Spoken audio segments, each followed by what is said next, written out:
Hi welcome back to my channel. ఈరోజు కథ agreement marriage 26వ భాగాన్ని వినేద్దాం. శృతి అనిత కార్ డ్రైవ్ చేస్తున్న మనిషిని చూసి షాక్ అవుతారు. సుధా ఆంటీ అంది అనిత. అవును నేనే, ఇంకెవరనుకున్నారు? శృతి చూస్తూ ఉంటుంది ఏమనుకుండా. అనిత మాత్రం మీరేంటి ఇక్కడేం చేస్తున్నారు అని అడుగుతుంది. నేను ఆఫ్టర్నూన్ కారులో వెళ్తుంటే శృతి ఏడుస్తూ ఆటోలో వెళ్ళడం కనిపించింది, ఏమైందా అని ఫాలో అయ్యాను అంది సుధా. తీరా వచ్చేసరికి ఆ ఇంట్లోకి వెళ్ళింది. వస్తాదా రాదా అని వెయిట్ చేస్తూ కొద్దిసేపటికి ముందే వెళ్ళిపోయాను, కానీ మళ్ళీ ఎందుకో వెనక్కి రావాలనిపించి వచ్చాను. ఇదిగో మీరు ఇలా కనిపించారు. Thanks aunty, thank you so much. మీరు రాకపోయి ఉంటే మళ్ళీ ఆ రౌడీలు పట్టుకునేవాళ్ళు అంటుంది అనిత. ఇట్స్ ఓకేలే అని కారు పోనిస్తుంది. శృతి, అనిత ఏంటిదంతా? అసలు సోనీ నిన్నెందుకు కిడ్నాప్ చేసింది? అసలు ఏమైంది అని అడుగుతుంది. అనిత బాధపడుతూ మొత్తం చెప్తుంది. అంతా విని శృతి కూడా ఏడుస్తూ, ఏంటి ఇంత జరిగిందా? అసలు ఎలా చేయగలిగింది? బామ్మ చనిపోయారా అని ఏడుస్తూ ఉంటుంది. అనిత సర్ది చెప్తుంది శృతికి. ఈలోపు ఇంటికి చేరుకుంటారు. ఇంటి దగ్గర అనిత దిగుతుంది. శృతి, నేను రాను, నువ్వు లోపలికి వెళ్ళు, అలానే నా కోసం ఏమీ చెప్పకు అని అనితని పంపించేస్తుంది. అనిత కూడా శృతిని ఫోర్స్ చేయకుండా లోపలికి వెళ్ళిపోతుంది. నిన్నెక్కడికి డ్రాప్ చేయాలి అని అడిగింది సుధా. మీ ఇంటికి పదండి, మీతో కొంచెం మాట్లాడాలి అని అంటుంది. సుధా ఏమనకుండా కారుని ఇంటికి పోనిస్తుంది. ఇంటికి వెళ్ళాక ఇద్దరు కొంచెం ఫ్రెష్ అయి హాల్లో కూర్చుంటారు. ఇద్దరు మౌనంగా ఉంటారు, ఏం మాట్లాడకుండా. ఏం మాట్లాడాలి శృతి అంది సుధా కోపంగా. మీకు తెలీదా? ఏం మాట్లాడాలి అంటారేంటి అంటుంది. సుధా అప్పటి వరకు నార్మల్గా ఉన్న శృతి అలా కోపంగా అడిగేసరికి, నన్ను క్షమించు శృతి, ఇది చాలా చిన్న పదం, కానీ ఇంతకన్నా ఎలా చెప్పాలో తెలియడం లేదు. అసలు అది చెప్పడానికి కూడా నాకు అర్హత లేదు. వయసులో నాకన్నా చిన్న పిల్లవైపోయావు, లేకపోతే నీ కాలు పట్టుకునేదాన్ని అని ఏడుస్తూ చేతులు జోడిస్తుంది. శృతి కూడా ఏడుస్తూ ఆవిడ చేతులు దించుతూ, ఆశీస్సులు ఇవ్వవలసిన చేతులు దండం పెట్టకూడదు, దించండి అంటుంది. లేదు శృతి, నీకు చాలా అన్యాయం చేశాను, అది కూడా తెలిసే చేశాను. అర్జున్ అన్నట్టు అసలు ఒక్కసారి కూడా ఆలోచించలేదు ఆడపిల్లవి నీ బ్రతుకు ఏమైపోతుందో అని. జరిగిపోయింది ఏదో జరిగిపోయింది, ఇక వదిలేండి. అయినా మీపై నాకు కోపం ఏం లేదు, కానీ అర్జున్ బాధపడుతున్నాడని మాత్రమే బాధగా ఉంది. ఇప్పటికైనా చెప్పండి, అలా ఎందుకు చేశారు? నేను ఇప్పటికీ నమ్మలేకపోతున్నాను అంటుంది శృతి. శృతి ఒక విషయం ఏదో చెప్పి, ఆ రోజు మీరు ఇలా ఎందుకన్నారు శేఖర్ అంకుల్తో? నాతో అయినా చెప్పండి ప్లీజ్ అంటుంది. చెప్తానమ్మా అని ఏదో విషయం చెప్తుంది. శృతి ఏడుస్తూ ఆమెని హక్ చేసుకుని, ఇంత బాధ దాచుకున్నారా మీ గుండెల్లో? ఎలా అసలు అంది. తప్పదు శృతి, జీవితం అంటేనే అంతే, కాలంతో పాటు అన్నీ అలవాటైపోతాయి. సరే పదండి, నాకు ఆకలేస్తుంది, ఏమైనా తిందాం అని సుధా గారిని తీసుకుని కిచెన్లోకి వెళ్తుంది. అనిత ఇంట్లోకి వెళ్ళేసరికి హాల్లో అందరూ అనితని చూసి చుట్టుముడతారు. వికాస్ అయితే హక్ చేసుకుని ఏడుస్తాడు ఏకంగా. అనిత కూడా వికాస్ని పట్టుకుని ఏడుస్తుంది. అనిత, ఎలా వచ్చావు? తప్పించుకున్నావా అన్నాడు విక్రమ్. అనిత శృతి గురించి ఏం చెప్పకుండా తప్పించుకున్నానని మాత్రమే చెప్తుంది. అందరూ ఊపిరి పీల్చుకుంటారు అనిత క్షేమంగా తిరిగొచ్చినందుకు. అర్జున్ ఆ ఇంట్లోనే ఉంటాడు, మార్నింగ్ సోనీని కలవడానికని. వెంటనే రఘు వాళ్ళకి ఫోన్ చేసి ఇంటికి రమ్మని చెప్తాడు. పద్మ, లత ఏడుస్తూ, మమ్మల్ని క్షమించు అనిత, నిన్ను శృతిని అర్థం చేసుకోలేకపోయాం. అత్తయ్య కూడా ఆఖరి క్షణంలో చాలా బాధపడ్డారు, మీ ఇద్దరిని క్షమించమని వేడుకున్నారు. అనిత బామ్మ ఫోటోను చూస్తూ ఏడుస్తుంది. నీపై నాకెప్పుడు కోపం లేదు బామ్మ, ఏదో మీరు శృతిని అర్థం చేసుకోకుండా నానా మాట్లాడినారని కోపంతో మాట్లాడానే, కానీ మీపై నాకు ఎలాంటి ద్వేషం లేదు. ఇంకా బాధపడకండి. నేరుగా తాతయ్య దగ్గరికి వెళ్ళి ఆయన్ని పట్టుకొని, నన్ను క్షమించండి తాతయ్య, నేను చాలా మాటలు అన్నాను బామ్మని అని ఏడుస్తుంది అనిత. అప్పుడే రఘు వాళ్ళు కూడా వస్తారు. సావిత్రి అనిత పీకపోయిన ముఖం చూసి ఏడుస్తూ వెళ్ళి హత్తుకుంటుంది. రఘు గారు కూడా తన తల నిమురుతారు, క్షేమంగా వచ్చిందని సంతోషంతో. అమ్మయ్య, మొత్తానికి పెద్ద ప్రాబ్లం తీరిపోయింది, ఇంకంతా హ్యాపీ అంటాడు రాజ్. అందరూ నవ్వుతూ ఉంటారు. విక్రమ్, అర్జున్ మాత్రం కామ్గా ఉంటారు, ఏదో ఆలోచించుకుంటూ. అవును, రవి మావయ్య ఎక్కడా అంటుంది అనిత. నాన్న, శివ మావయ్య కాశీ వెళ్లారు బామ్మ అస్థికలు కలపడానికి. శాంతి బామ్మ కూడా వాళ్ళ ఊరు వెళ్లారు, ఏదో పనుందని అంటాడు వికాస్. సావిత్రి ఆంటీ రేపు మాకు మంచి బిర్యానీ వండి పెట్టాలి, ఇంకా చాలా రకాల ఐటమ్స్ అన్నీ వండాలి మరి అంటుంది ప్రియా. సావిత్రి నవ్వుతూ, తప్పకుండా అమ్మ, రేపు మీ అందరూ మా ఇంటికి రావాలి. అందరూ సంతోషంగా సరే అంటారు. పద్మాలత ఆలోచిస్తూ ఉంటారు. సావిత్రి గారు వాళ్ళ చేతులు పట్టుకొని, అన్నీ సర్దుకున్నాయి, పోయిన వాళ్ళు తిరిగి రాలేరు, ఆవిడ ఆత్మ ఎక్కడున్నా శాంతిస్తుంది, మీరింకా అన్నీ మర్చిపోండి అని ధైర్యం చెప్తారు. వాళ్ళు కూడా ఆవిడ మాటలకి సంతోషించి అలానే అని తల ఊపుతారు. రఘు వాళ్ళు వెళ్ళిపోయాక అందరూ ఎవరి గదికి వాళ్ళు పడుకుంటారు. అర్జున్ విక్రమ్ మాత్రం హాల్లోనే ఉంటారు. అనిత ఒక్కతే అలా ఎలా వచ్చేసింది? ఎవరో హెల్ప్ చేసుంటారు, ఎవరై ఉంటారు అని విక్రమ్తో అంటుండగా ఫోన్ వస్తుంది అర్జున్కి. అర్జున్ ఫ్రెండ్ ఫోన్ చేసి శృతి కనిపించడం లేదు, పడుకుంది అనుకుని సూపర్ మార్కెట్కి వెళ్ళాను, ఇప్పుడే ఇంటికొచ్చి చూసేసరికి లేదు అని అంటుంది. అర్జున్ సరే నేను చూసుకుంటానని ఫోన్ పెట్టేసి కంగారుగా విక్రమ్కి చెబుదామనుకునే లోపే ఇంకో నెంబర్ నుండి కాల్ వస్తుంది. ఎవరా అని లిఫ్ట్ చేస్తే శృతి ఫోన్ చేసి ఫ్రెండ్ ఇంట్లో ఉన్నాను, కంగారు పడద్దని చెప్పి ఫోన్ పెట్టేస్తుంది.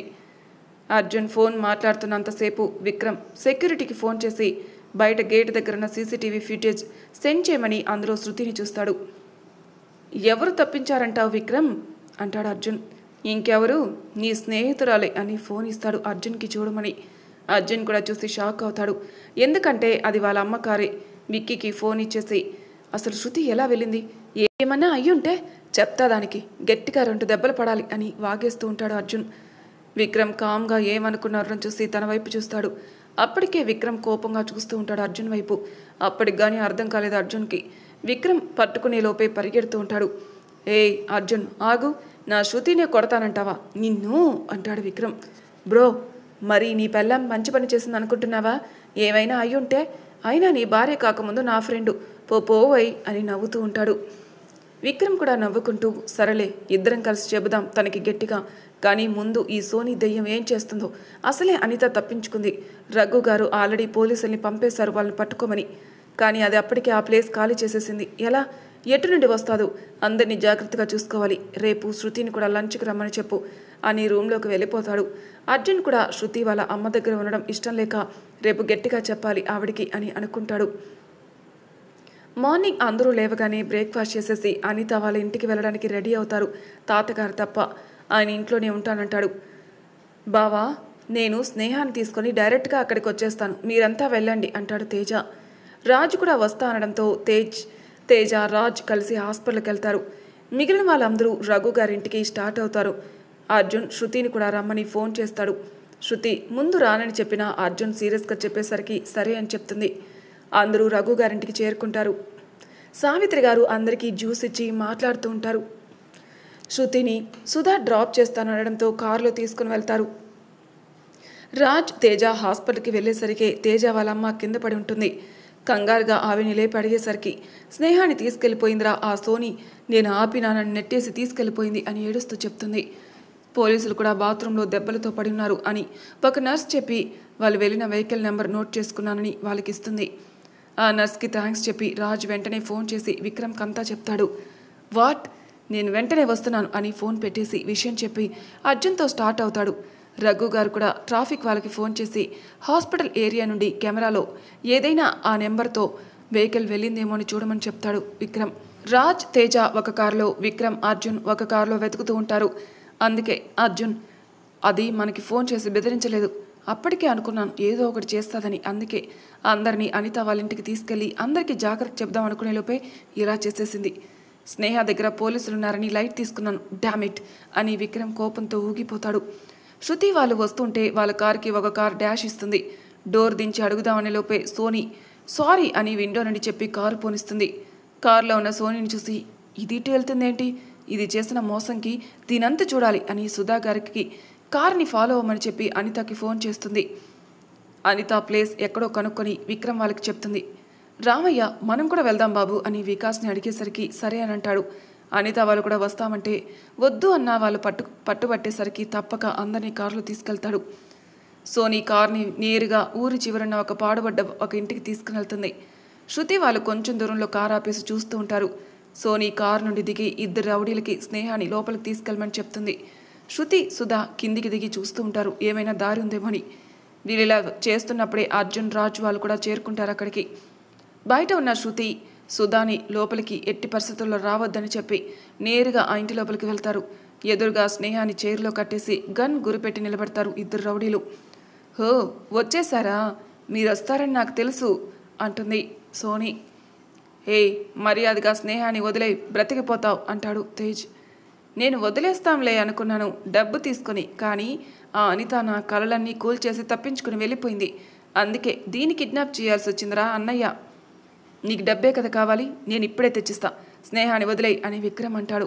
ఏంటి దీనితో మాట్లాడేది అని స్నేహ దగ్గరికి రాజ్ వెళ్తూ ఉంటే గన్తో రాజ్ కాల్ని షూట్ చేస్తుంది. రాజ్ నొప్పుతో కింద పడిపోతాడు. ఏమనుకున్నావు సోనీ అంటే? అంత పిచ్చిదానిలా కనిపిస్తున్నానా?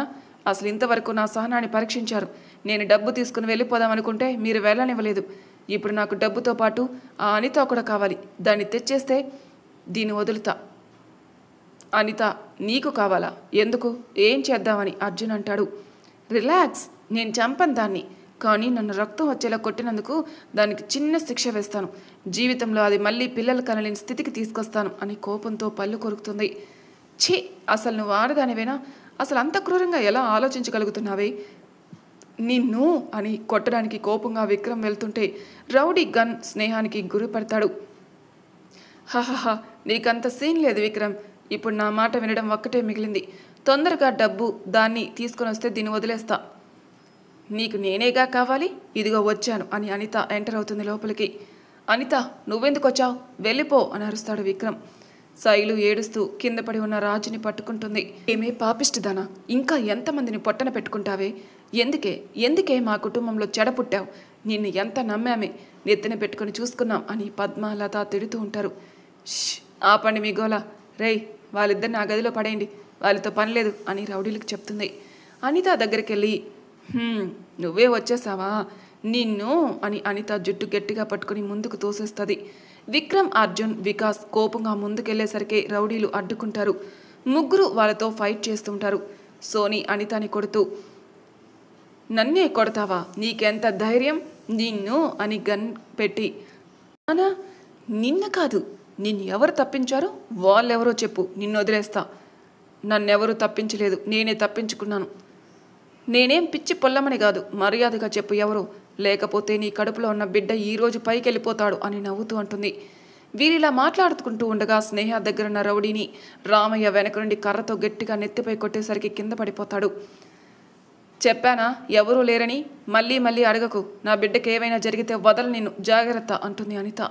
ఆహా, చూద్దాం అని కాలు తీసి అనిత కడుపులో ఒక తన్ను తన్నదామని అనుకునేలోపే విక్రమ్ వచ్చి సోనీ కాలు పట్టుకుని లాగేసరికి కింద పడిపోతుంది. అర్జున్ కింద పడిన గన్ తీసుకుంటాడు. అప్పుడే రఘు గారు పోలీసులతో అక్కడికొచ్చి రౌడీల్ని అరెస్ట్ చేస్తారు. అనితని వికాస్ పక్కనే ఉన్న చైర్లో కూర్చోబెడతాడు. విక్రమ్ సోనీని లేపి రెండు పీకుతాడు. అసలు జీవితంలో నీలాంటి దాన్ని కలిసినందుకు సిగ్గుపడుతున్నాను, ఛీ అని గట్టిగా ఒక్కటి మళ్ళీ పీకి పోలీసులకి అప్పగిస్తాడు. అప్పటి వరకు బయట ఉన్న శృతి, సుధా పోలీసులు కూడా వచ్చారని అర్జున్ మాట పక్కన పెట్టి లోపలికి వెళ్తారు. రాజ్, స్నేహాలని అంబులెన్స్లో హాస్పిటల్కి పంపిస్తారు. అసలు ఎలా పుట్టావే నువ్వు? అసలు మనిషివేనా? ఇన్ని ప్రాణాలు తీయడానికి నీకు చేతలు ఎలా వచ్చాయి? ఇన్ని చేసి ఏం సాధించావు? ఏమీ లేదు. ఇప్పుడు జైల్లో గడుపు మిగిలిన జీవితం. నీకదే కరెక్ట్. డబ్బు డబ్బు అని పడి చచ్చావు కదా, జైల్లో అవేం ఉండవు.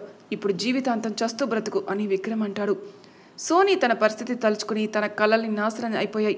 జీవితంలో ఏమి సాధించాలి అనుకుందో అదే లేకుండా పోయింది.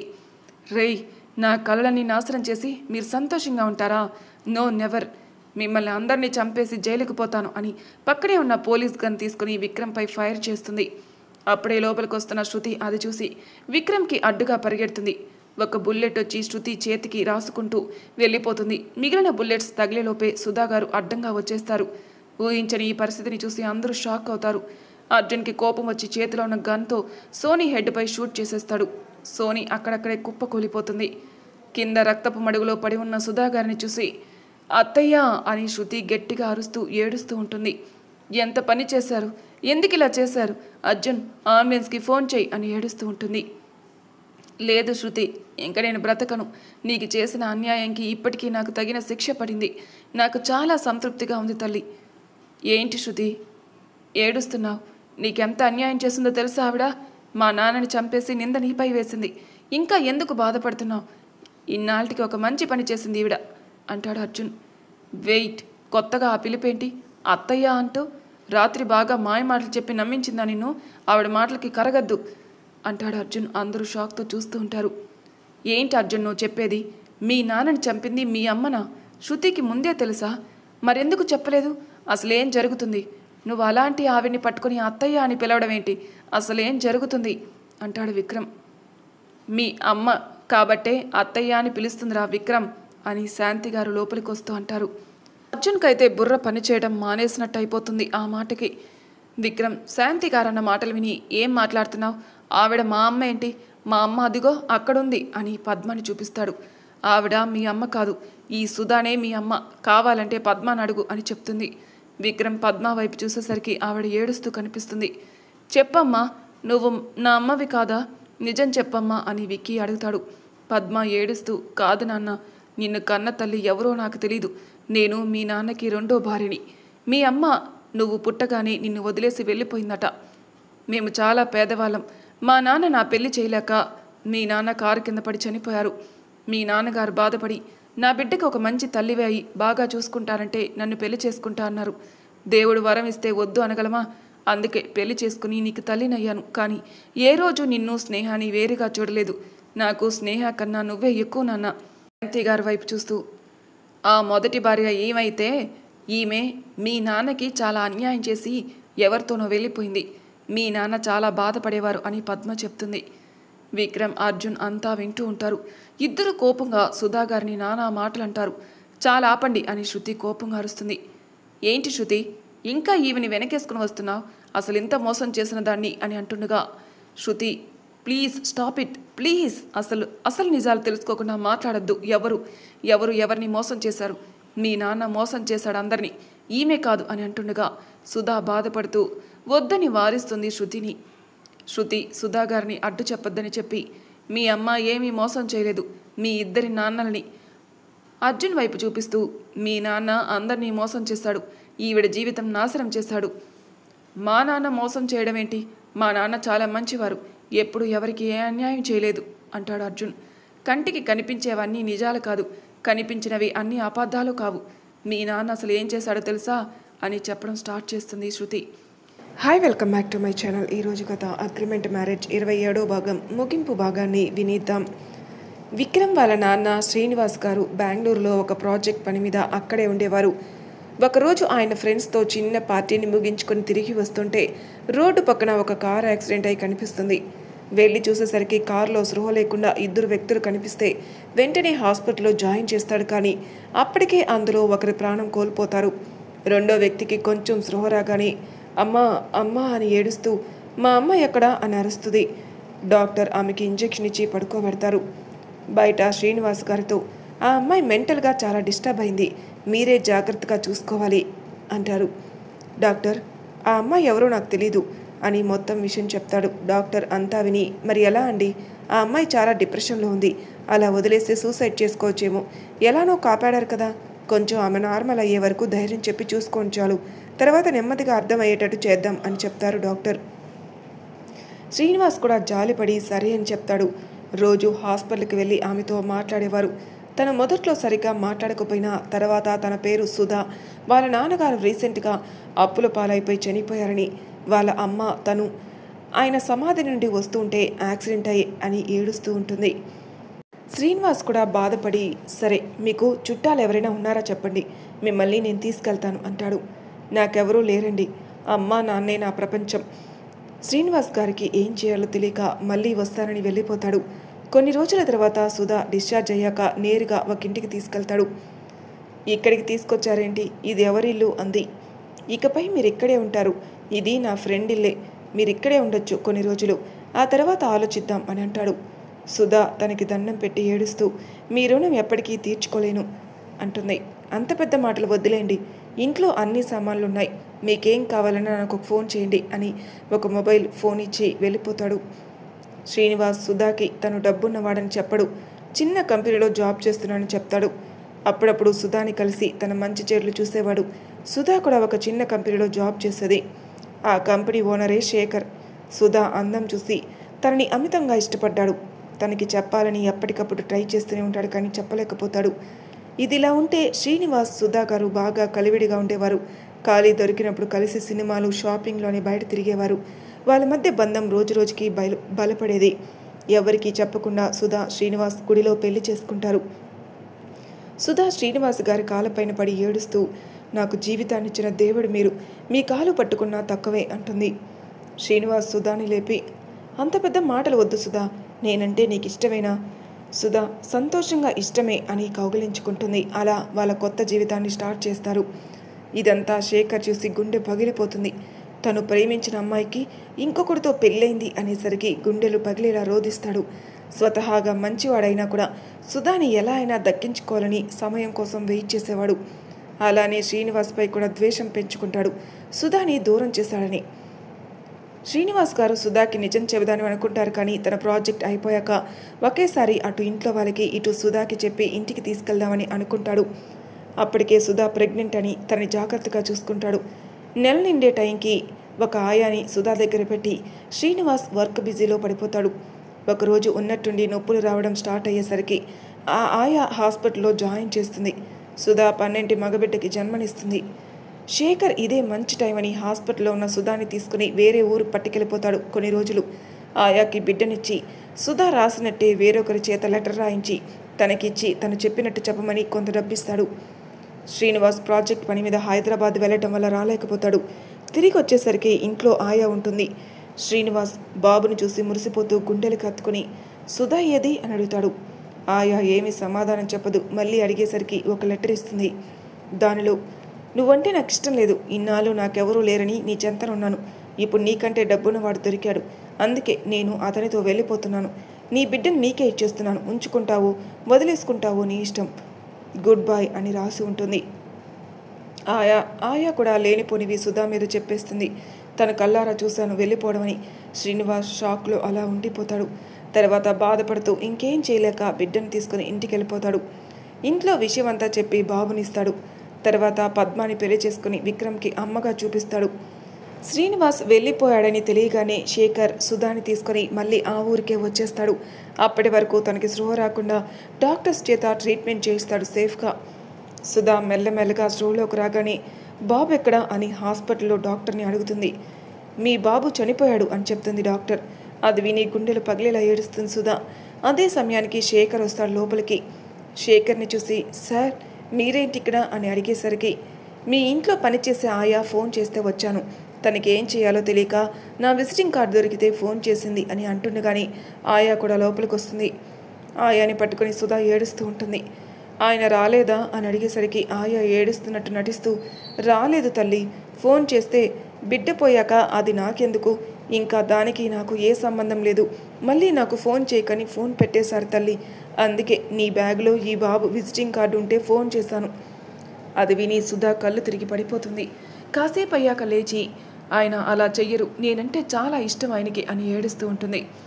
శేఖర్కి సుధా అలా ఏడుస్తుంటే బాధగా అనిపించినా తనని దక్కించుకుని హ్యాపీగా చూసుకుంటారని అనుకుంటూ చూస్తూ ఉంటాడు. లేదు సుధా, నేను ఎంక్వైరీ చేశాను, అసలు మీ ఆయన పనిచేసే కంపెనీలు అస్సలు లేనే లేదు, నేను కనుక్కున్నాను, అంతా ఫూలిష్గా ఎలా నమ్మేశావు, కావాలంటే డీటెయిల్స్ చూడు అని కొన్ని పేపర్స్ చూపిస్తాడు. సుధా అన్నీ చూసి, అంటే నేను మోసపోయానా అని పక్కనే ఉన్న నైఫ్తో కట్ చేసేసుకుంటుంది. శేఖర్ నైఫ్ తీసుకుని డాక్టర్ని పిలుస్తాడు. సుధా కోలుకోవడానికి కొన్ని రోజులే పడుతుంది. శేఖర్ తనని వైజాగ్లో ఉన్న వాళ్ళ ఇంట్లోనే ఉంచుతాడు. రోజు సుధా తనకెవరూ లేరని బాధపడడం చూసి శేఖర్ కూడా బాధపడి శేఖర్ వాళ్ళ మామయ్యని ఒప్పించి సుధాని దత్తత తీసుకునేలా చేస్తాడు. వాళ్ళు కూడా పిల్లలు లేని కారణంగా దానికి ఒప్పుకుంటారు. కొన్ని రోజులకి శ్రీనివాస్ మీద లేనిపోనివి చెప్పి సుధా మనసు పూర్తిగా మార్చేస్తాడు. తర్వాత ఇంట్లో వాళ్ళ బలవంతం మీద శేఖర్ని పెళ్లి చేసుకుంటుంది సుధా. వాళ్ళకి అర్జున్ పుడతాడు. అర్జున్ పుట్టాక శేఖర్ సంతోషంతో ఉబ్బి తబ్బిబ్బైపోతాడు. కానీ సుధా ఇంకా బాధగా ఉండడం చూసి తనకి చేంజ్గా ఉంటుందని బెంగళూరులో ఉన్న బిజినెస్ అంతా క్లోజ్ చేసి వైజాగ్ మారిపోతాడు. అలా ఏళ్ళు గడుస్తూనే ఉన్నాయి. సుధా శేఖర్ని భర్తగా ఒక మంచి మనిషిగా చూసేదే కానీ ప్రేమించలేకపోయేది.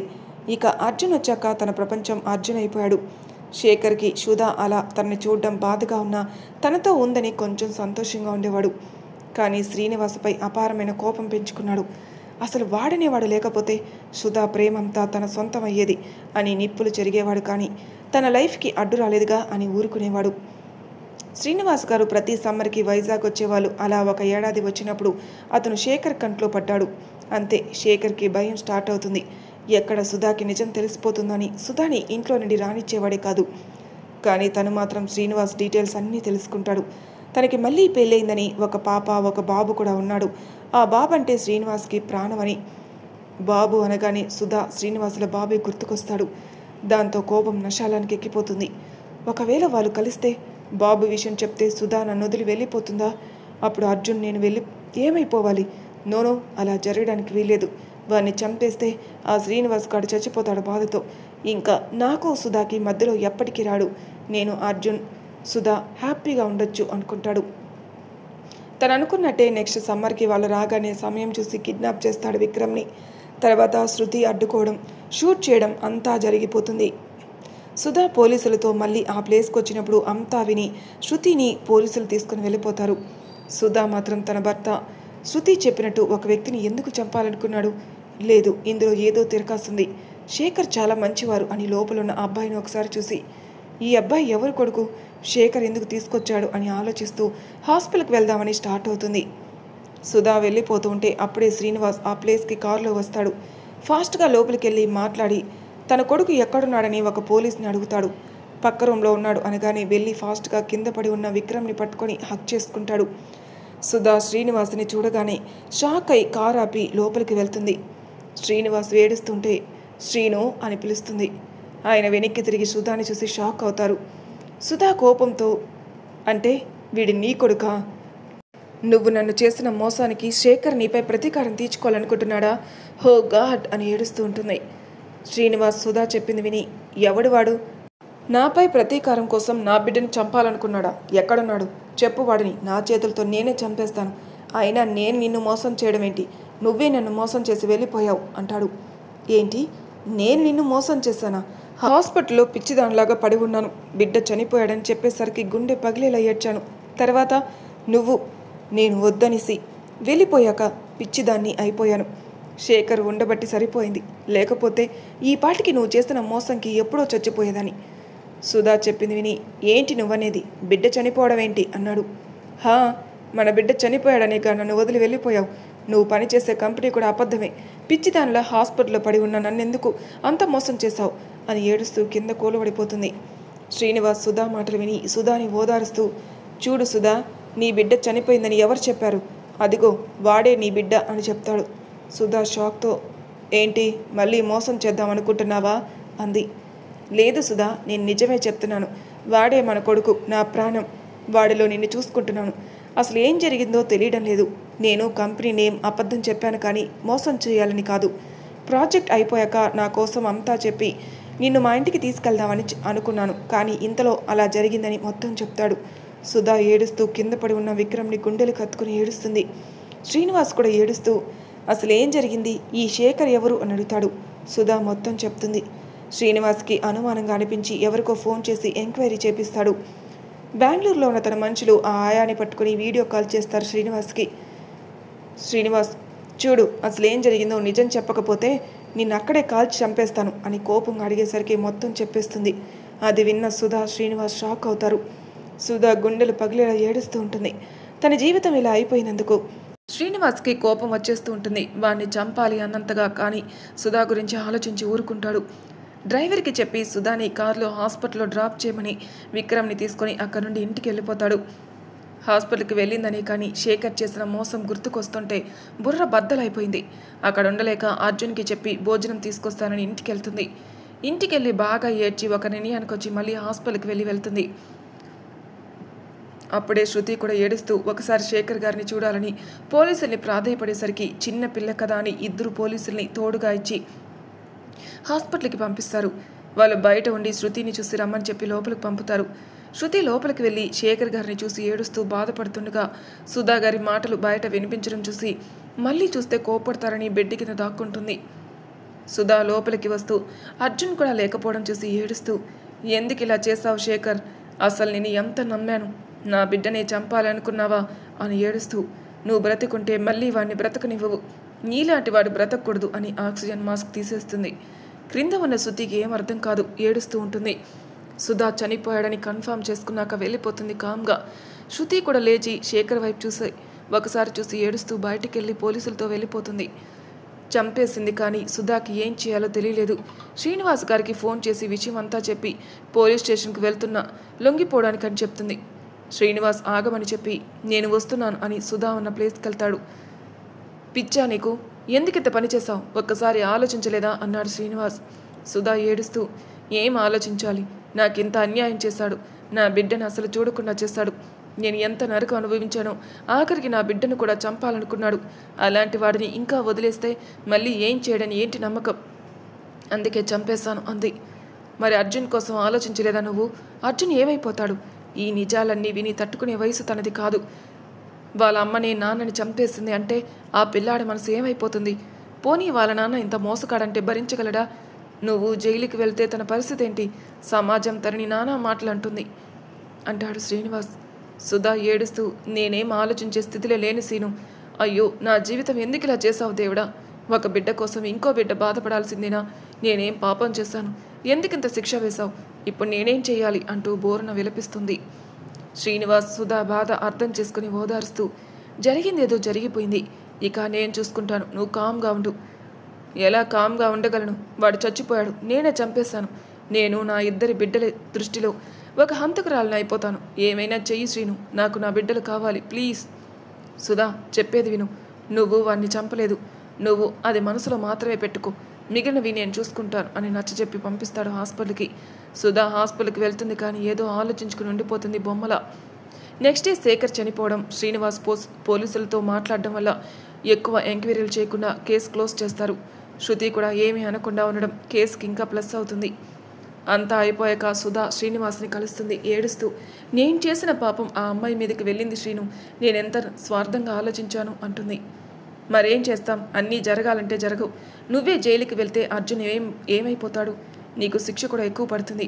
ఆ పాప చిన్నపిల్ల కాబట్టి 5 ఏళ్ళు ఉండి వచ్చేస్తుంది. నా బిడ్డని కాపాడిన ఆ పాపకి తీరని అన్యాయం చేశాను నేను కూడా. తను తిరిగి వచ్చాక నేను తనకి మంచి జీవితం చూపించి నా తప్పుని సరిదిద్దుకుంటాను అంటాడు. నువ్వు కూడా ఏమీ ఆలోచించకుండా ఉండు అని చెప్తాడు.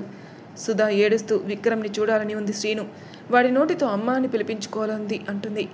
సుధా, నీకు అప్పుడే చెప్దాం అనుకున్నాను, కానీ అది సరైన సమయం కాదని ఆగాను.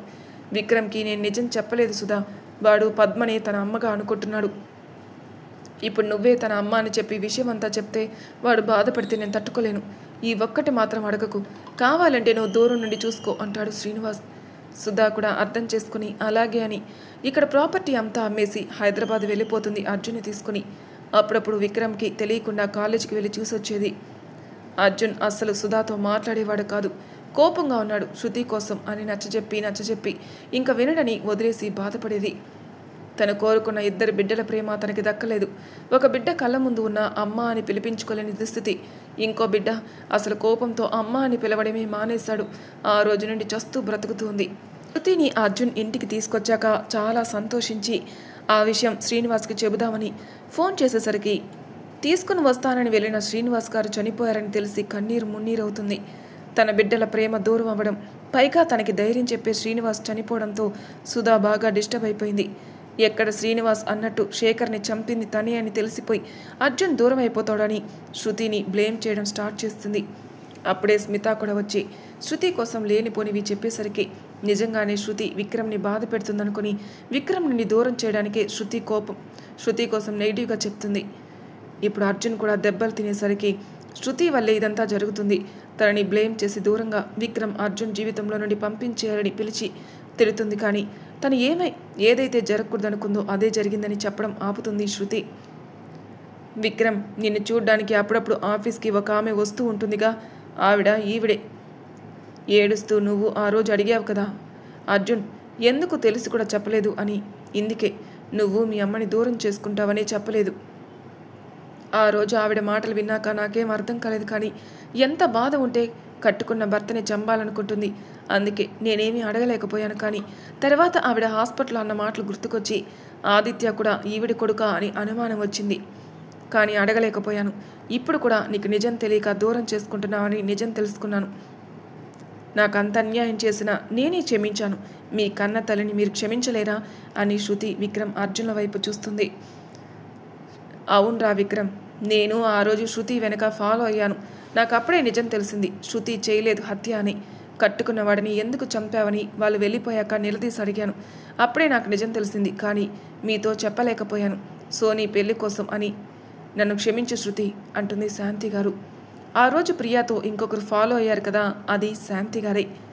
విక్రమ్ అర్జున్ ఏడుస్తూ అమ్మా అని వెళ్ళి సుధా కాలు పట్టుకుంటారు. నన్ను క్షమించమ్మా. నిజం తెలుసుకోకుండా నేను నానా మాట్లాడినాను. నువ్వే నా తల్లివని తెలుసుకుని ఆనందించేలోపే మళ్ళీ అందరంత దూరం వెళ్ళిపోతున్నావా అని ఏడుస్తాడు విక్రమ్. నేను కూడా చాలా పెద్ద తప్పు చేశానమ్మా. నా జీవితంలో సర్దిద్దుకోలేని తప్పు. నాన్నని చంపేసి అది శృతిపై నెట్టేశావని ఆలోచించానే కానీ ఎందుకు అలా చేశావో నీ వైపు నుండి ఆలోచించలేకపోయాను. నేను ఇంకా బాధ పెట్టాను. నన్ను కొట్టమ్మా అని ఏడుస్తూ ఉంటాడు అర్జున్. అందరూ ఏడుస్తూ ఉంటారు వాళ్ళు అలా బాధపడడం చూసి. సుధా ఆనందంగా, లేదు బాబు, ఇన్నాళ్ళకి నా కళ నెరవేరింది. మీరిద్దరి ప్రేమ ఎప్పటికైనా పొందుతానని అనుమానం ఉండేది కానీ అది ఈ రోజుకి తీరిపోయింది. మీపై నాకెలాంటి కోపం లేదు. తప్పు చేస్తే ఆ దేవుడు తప్పకుండా శిక్ష అనేది వేస్తాడు అని మనల్ని చూస్తేనే అర్థమవుతుంది. మీ నాన్న నాకు అన్యాయం చేస్తే మేము శృతికి అన్యాయం చేశాం. అందుకే ఈ శిక్ష. జీవితంలో ఇంతకన్నా ఇంకేమీ వద్దు. ఇప్పుడు నేను సంతోషంగా వెళ్ళిపోతాను అని శృతిని దగ్గరికి రమ్మని సైగ చేస్తుంది. శృతి చేయి ఇద్దరి చేతిలో పెట్టి, శృతి ఏడిస్తే మాత్రం నేను సంతోషంగా ఉండలేను. శృతిని ఆనందంగా మీ ఇద్దరు చూసుకోవాలి. తనకి కష్టం అనేది కలగకూడదు. విక్రమ్ వైపు చూస్తూ, శృతిని ఎప్పటికీ వదులుకోకు. మీ నాన్న మీ ఇద్దరి జీవితాంతం కలిసి ఉండాలని కోరుకున్నారు. బాగా చూసుకో. కళ్ళు మూతలు పడుతూ ఉంటే ఇంకా వెళ్ళిపోతున్నాను అని ఇద్దరి నుదుటిన ముద్దు పెట్టి కన్ను మూస్తుంది. అమ్మా అని అంటూ ఇద్దరు గట్టిగా ఏడుస్తారు. వాళ్ళతో కలిసి శృతి కూడా ఏడుస్తుంది. పెద్దవాళ్ళు వాళ్ళని ఓదార్చి దగ్గరుండి కర్మకాండాలు జరిపిస్తారు. రాఘవయ్య గారు చాలా బాధపడతారు. తన కుటుంబం ఎన్ని ఘోరాలు చూడాల్సి వచ్చిందని. అర్జున్ని కూడా వాళ్ళతో పాటే కలిసి ఉండమని, నువ్వు కూడా నా మనవడివే అని గుండెలకి హత్తుకుంటారు. రామయ్య కూడా ఇంక నేను బయలుదేరతానని అంటాడు. విక్రమ్ ఎంత వారించినా ఉండలేను బాబు. నా పెళ్ళాం పిల్లలు ఎక్కడున్నారో కనుక్కోవాలి అని అంటాడు. అర్జున్ నేను వెతికి తెస్తాను అని చెప్పేసరికి ఆయన కొంచెం ఆలోచిస్తూ ఉంటాడు. వెతికించాల్సిన అవసరం లేదు అని అంటూ అప్పుడే కాశీ నుండి రవి, శివ గారు వస్తారు. ఏంటి బాబాయ్ మీరనేది? ఎందుకు వెతికించద్దు అంటున్నారు అన్నాడు విక్రమ్. ఎందుకంటే మాకు తెలుసు కాబట్టి అని చెప్తారు. ఏంటి మీరనేది? మీకు తెలుసా? ఎక్కడున్నారు బాబు? ఎలా ఉన్నారు చెప్పండి బాబు అని అడుగుతాడు రామయ్య. అందరూ చూస్తూ ఉంటారు వాళ్ళిద్దరి వైపు. రవి, శివ ముఖాలు చూసుకొని శైలు దగ్గరికి వెళ్ళి, ఇదిగో నీ బిడ్డ అని చూపిస్తారు. శైలుతో సహా అందరూ షాక్తో చూస్తారు. ఏంటి మీరనేది మావయ్య? శైలు మీ కూతురు కాదా అంటాడు రాజ్. కాదు బాబు, ఒకరోజు నా భార్య నొప్పులతో హాస్పిటల్లో జాయిన్ అయింది. కడుపులో ఉండే బిడ్డ చనిపోయిందని, ఇంకా పిల్లలు పుట్టరని డాక్టర్స్ చెప్పేశారు. అప్పటికే తేజాకి ఒంట్లో ఏం బాగాలేదు. ఇవన్నీ చెప్తే తట్టుకునే శక్తి ఉందా అని బాధపడుతూ కూర్చున్నాను.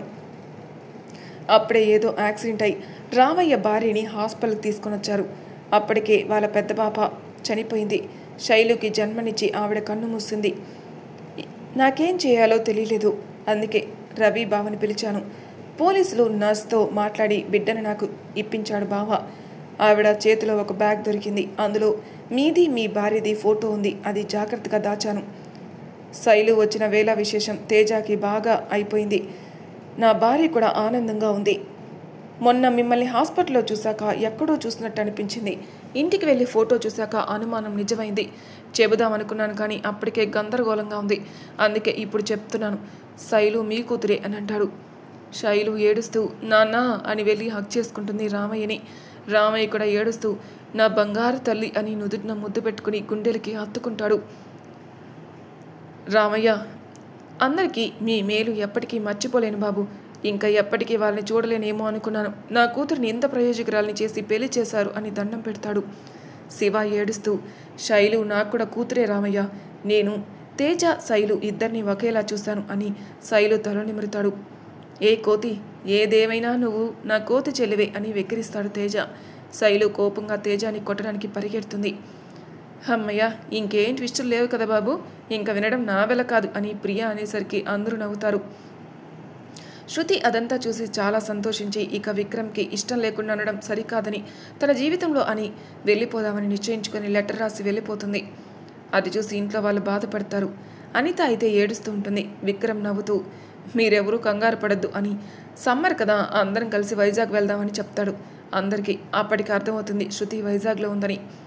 అందరూ కలిసి వైజాగ్ వెళ్తారు. కాసేపు రెస్ట్ తీసుకొని ఈవినింగ్ అందరూ బీచ్కి వెళ్తారు. అందరూ శృతికి బాధగా అనిపిస్తే వెళ్ళే ప్లేస్కి వెళ్తారు. అప్పటికే శృతి అక్కడ కూర్చొని చూస్తూ ఉంటుంది బీచ్ వైపు. విక్రమ్ యంగ్ బ్యాచ్ అందరికీ టెడ్డీ డ్రెస్సులు ఇచ్చి వేసుకోమని చెప్తాడు. కాసేపు అయ్యాక వాళ్ళంతా బెలూన్స్ పట్టుకొని అక్కడ చూస్తూ ఉంటారు. శృతి చాలాసేపు అయిందని లేచి వెళ్ళిపోతుంటే టెడ్డీ డ్రెస్ వేసుకున్న వాళ్ళు శృతి దగ్గరికి వచ్చి పిచ్చి పిచ్చిగా డ్యాన్స్ చేస్తూ ఉంటారు. శృతి అది చూసి నవ్వుకొని విక్రమ్ని గుర్తుకొచ్చి ముందుకు వెళ్ళిపోతూ ఉంటుంది. ఓయ్ టెడ్డీ అని ఎవరో పిలిచేసరికి వెనక్కి టక్కున తిరిగి చూస్తుంది శృతి. వెంటనే ఆ ప్లేస్ మొత్తం లైట్స్తో అందంగా అలంకరించి ఉంటుంది. అక్కడే ఒక టేబుల్పై శృతి విక్కీకి ఇచ్చిన టెడ్డీ బేర్ పెట్టి ఉంటుంది. శృతి దాని దగ్గరికి వెళ్ళి అది తీసుకుని చుట్టూ చూస్తుంది. ఎవరూ కనిపించకపోయేసరికి వెనక్కి తిరిగి వెళ్ళిపోదామనుకునేసరికి విక్రమ్ ఎదురుగా నిల్చుంటాడు. శృతి విక్రమ్ని చూడగానే ఏడుస్తూ ఉంటుంది. నువ్వెందుకు ఏడుస్తున్నావు? నేను కదా ఏడవాలి. నీ కోసం నేను ఎంత వెతికానో తెలుసా? నీకు తెలిసి కూడా నాకు చెప్పలేదు. కళ్ళ ముందు ఉండి మరీ మోసం చేస్తావు నన్ను. నాకు కోపం రాదా? డైరీ చదివాక కూడా ఎలా ఉండగలివా టెడ్డీ నువ్వు అంటాడు. శృతి ఏడుస్తూ, నా వల్లే మీ నాన్న దూరం అయిపోయారని అనుకుంటున్నావు. ఎక్కడ నిజం చెప్తే నన్ను కూడా దూరం చేస్తావని చెప్పలేదు ఆదిత్య. నీతో 1 సంవత్సరమైనా భారీగా ఉండాలని, అది అయిపోయాక చెబుదాం అనుకున్నాను. కానీ అంతలోనే అలా. విక్రమ్ శృతి ముఖం చేతిలోకి తీసుకుని, నేనేదో అప్పుడు నువ్వు దొరకలేదు, నాన్న చనిపోయారు అని కోపంలో రాశానే, కానీ నీపై నాకెప్పుడు కోపం లేదురా. నీకు తెలుసా, నిన్ను తప్ప నేను ఎవరిని పెళ్లి చేసుకోకూడదు అనుకున్నాను, కానీ విధి నిన్నే నా భారీగా చేసింది. నువ్వే టెడ్డీవని నాకు తెలియకపోయినా నిన్ను చూస్తే నా మనసుకి ఆనందంగా అనిపించేది. ఎందుకో తెలీదు. తెలిసాక చాలా ఆనందపడ్డాను, కానీ అప్పుడు చెప్పే పరిస్థితి కాదు. ఆ రోజు నువ్వు ఆఫీస్కి వచ్చినప్పుడు కావాలంటే వికాస్తో అలా చెప్పా. నువ్వు నాకు దూరంగా ఉంటేనే నేను కొంచెం అయినా ఉండగలను. నేను నీతో నార్మల్గా ఉంటే సోనీ నిన్నేమైనా చేస్తుందని అని దూరంగా పెట్టానురా, అంతే అన్నాడు. నువ్వు కింద ఏడుస్తూ అనితతో మాట్లాడుతుంటే నాకు ఎంత బాధగా అనిపించిందో తెలుసా? కానీ ఆ సోనీ పని చెప్పినంత వరకు నీకు దూరంగా ఉండాలని ఏమీ చేయలేకపోయి ఉండిపోయాను. నన్ను క్షమించు టెడ్డీ. సోనీ వల్ల నేను చాలా మాట్లాడినాను, కొట్టాను కూడా. అసలు నేను అర్థం చేసుకోలేకపోయాను అని ఏడుస్తూ ఉంటాడు. నీపై నాకు ఎప్పుడు కోపం అనేది లేదురా, రాదు కూడా. ఆది అని విక్రమ్ని హాక్ చేసుకుని ఏడుస్తూ, నీకో విషయం చెప్పాలి. మీ నాన్న మళ్ళీ నీ దగ్గరికి వచ్చేస్తున్నారు అని సిగ్గుపడుతూ ఉంటుంది. విక్రమ్ నవ్వుతూ, నాకు తెలుసు నువ్వు మళ్ళీ మా నాన్నని నా దగ్గరకు తీసుకొస్తున్నావని. మోకాళ్ళపై కూర్చొని పొట్టపై ముద్దు పెట్టుకుంటాడు. శృతి ఆశ్చర్యపోతూ, ఎలా తెలుసు అని అడుగుతుంది. విక్రమ్ నవ్వుకొని అంతా చెప్తాడు. శృతి విక్రమ్ని కొడుతూ, కెమెరా పెట్టారా అని అరుస్తుంది. విక్రమ్ నవ్వుతూ, నువ్వు ప్రియని తీసుకొచ్చిన రోజు తిట్టిన తిట్లు కూడా వినాలి. ఏంటంటే మా అమ్మ నాకు కృష్ణ అని పేరు పెట్టాల్సిందా అంటాడు. శృతి సిగ్గుపడుతూ విక్రమ్ గుండెల్లో ఒదిగిపోతుంది.